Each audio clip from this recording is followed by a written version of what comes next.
The accident. You're still drinking? All right, listen. The things he said to me tonight, Kountry Wayne.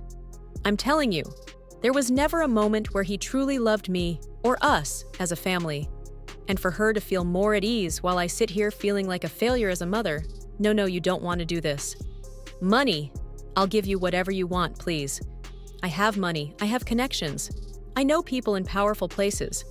I'll give you anything you ask for. There are cameras everywhere.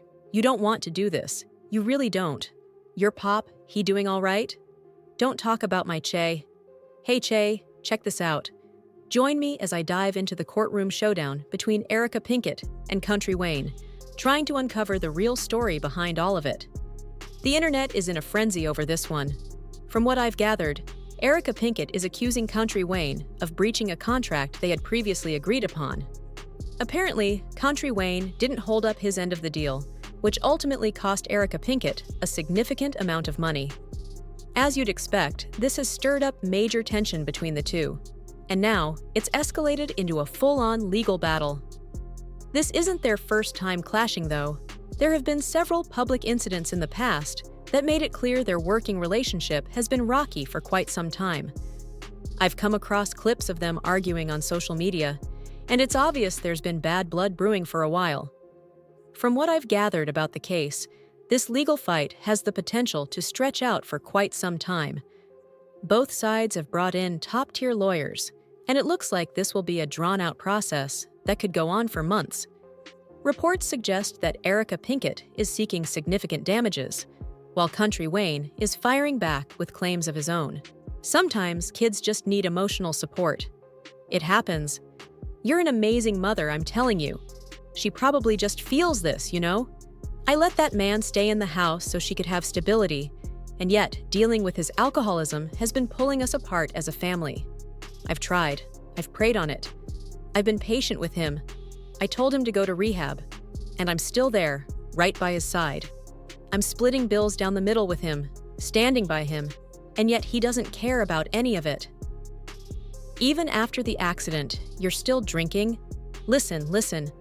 Wayne, I'm telling you, after what he said to me tonight, there was never a moment where he actually loved me or us as a family. And now, for her to feel more at peace while I sit here feeling like a failure as a mother. You don't want to do this. Money. I'll give you anything you want, please. I have money. I have connections.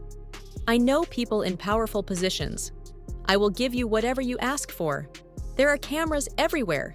You don't want to go through with this. You really don't. How's your PO doing? You doing all right? Don't bring up my check. At the very least, if Erica Pinkett comes out victorious, it could set a precedent for future contracts and make sure celebrities are held accountable for their actions.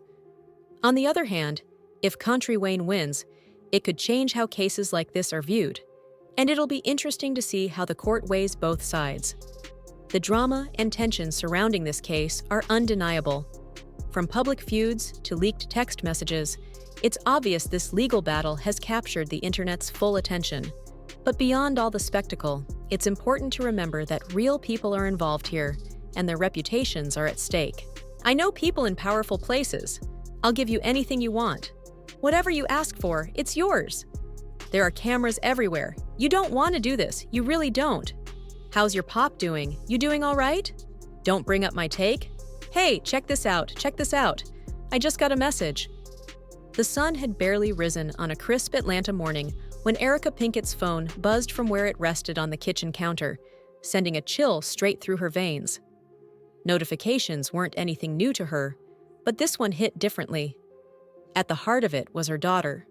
Erica's daughter, Amara, was only 17 years old. Until now, she had been blissfully unaware of the internet's darker side. A quiet girl, she kept her focus on school and spent most of her time with her close-knit circle of friends. But now, out of nowhere, the internet was branding her with baseless rumors with no foundation in truth. And the source of it all? Kountry Wayne. Wayne had spoken about her daughter, throwing in exaggerated winks and sly grins, acting as if it were all just a joke, like none of it mattered, so long as he could squeeze a laugh from his audience. But as the video continued, the playful tone began to shift. The implications took on a darker edge, moving beyond the realm of humor. He hinted that Amara wasn't just casually connected to the celebrity in question. No, he suggested she was deliberately using the relationship to climb the social ladder. His words were venomous, spreading like wildfire across the internet, the kind of rumors that could dismantle a reputation in an instant. "Amara's out here doing what?" Wayne chuckled, tossing out an offhand remark about the so-called hidden truth behind her and the celebrity's relationship. The camera zoomed in on his face as he added, "If you don't believe me, just watch her rise." She's playing the game. This isn't their first time clashing, though. There have been several public incidents in the past that made it clear their working relationship has been rocky for quite some time. I've come across clips of them arguing on social media, and it's obvious there's been bad blood brewing for a while. From what I've gathered about the case, this legal fight has the potential to stretch out for quite some time. Both sides have brought in top-tier lawyers, and it looks like this will be a drawn-out process that could go on for months. Reports suggest that Erica Pinkett is seeking significant damages, while Kountry Wayne is firing back with claims of his own. As soon as the lawsuit was filed, the internet exploded. Everyone had something to say. Some stood with Erica, recognizing that Kountry Wayne's unchecked influence on social media had real-world consequences. Others defended him, insisting he was just joking and that people shouldn't take things so seriously. But for Erica, there was nothing amusing about watching her daughter suffer. There was nothing funny about seeing a lie spiral out of control, with no one in a position of power stepping up to stop it. Inside the courtroom, the tension was thick. What started as a defamation case quickly turned into a media circus, and the courtroom, meant for legal battles, became a war zone. Erica and her lawyer argued fiercely, stating that this was a direct attack on her character, a complete falsehood that had taken an emotional and psychological toll on her. Kountry Wayne's defense was just as forceful, though it carried an air of emptiness. His lawyers claimed he was a comedian, an entertainer, and that his words were never meant to be taken seriously. They painted him as someone who simply didn't grasp the weight of his actions. His team even attempted to twist the narrative, suggesting that Amara was only upset because of her sudden rise to fame. The argument that there should be consequences for spreading falsehoods lingered in the air. Then, after what felt like an eternity, the jury reached its decision. When the verdict was read, it was clear. Things had shifted. The jury ruled in favor of Erica Pinkett. Kountry Wayne was found guilty of defamation and ordered by the court to issue a public apology. But that wasn't all. Erica also won a settlement.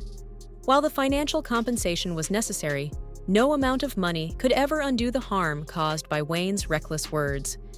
The apology eventually came, but it rang hollow. Wayne stood in front of the cameras, a forced smile stretched across his face.